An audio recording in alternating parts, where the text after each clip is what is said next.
ప్రశ్నించే తత్వం నీలో పెరిగే కొద్దీ నిన్ను అసహించుకునే శత్రువుల సంఖ్య పెరుగుతూనే ఉంటుంది. గుర్తుపెట్టుకో.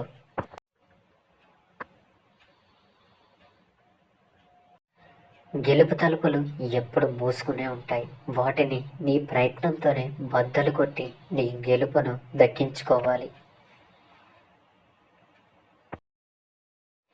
కలిసి వచ్చినోడు లైఫ్లో కొంచెం తొందరగా సెటిల్ అవుతాడు. కష్టపడేవాడు కొంచెం లేటుగా సెటిల్ అవుతాడు. గేదెకి గడ్డి దొరికినంత తొందరగా సింహానికి జింక దొరకదు కదా. ఇష్టమున్న వారి మీద కోపం కూడా ఉంటుంది. ఎందుకంటే కోపం కూడా ఒక రకమైన ప్రేమే. ఆకలితో ఉన్నప్పుడు దొరకని అన్నం, అలసిపోయినప్పుడు దొరకని నీడ, దుఃఖంలో రాని బంధాలు, కష్టంలో రాని స్నేహాలు, చనిపోయిన తర్వాత చూపించే ప్రేమ అన్ని వ్యర్థమే. ఓటమి అంటే భయం లేదు, గెలుపు అంటే ఆశ లేదు. ప్రయత్నం ఒక్కటే ప్రథమ లక్ష్యం. ఎంత కష్టం వచ్చినా నీకు నువ్వే ఓదార్చుకోవడం నేర్చుకో.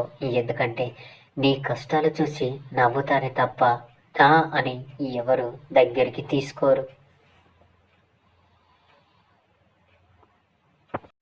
డబ్బు వస్తే నీ చుట్టూ చేరేవాళ్ళు చాలామంది ఉంటారు. కానీ జబ్బు వస్తే చూసే దిక్కు కూడా ఉండరు. ఖర్చు పెట్టినంత సులువుగా సంపాదించలేము. కాబట్టి సంపాదించున్నప్పుడే మీకంటూ కొంత దాచుకోండి. ధైర్యం అంటే భయం వేయకపోవడం కాదు, భయం వేసిన ముందుకు పోవడం. నీ మనసులోని భయమే నీ మొదటి శత్రువు. నువ్వు వేసే వెనుకడిగే నీ మొదటి ఓటమి. జీవితంలో విజయం సాధించాలంటే ముందుగా నిన్ను నువ్వు నమ్మాలి. అసాధ్యాలను అధిగమించడానికి కావలసిన ధైర్యం, పట్టుదల నీలోనే ఉంది. ప్రతి సవాలును ఒక అవకాశంగా స్వీకరించి వైఫల్యాల నుండి నేర్చుకుంటూ ముందుకు సాగు.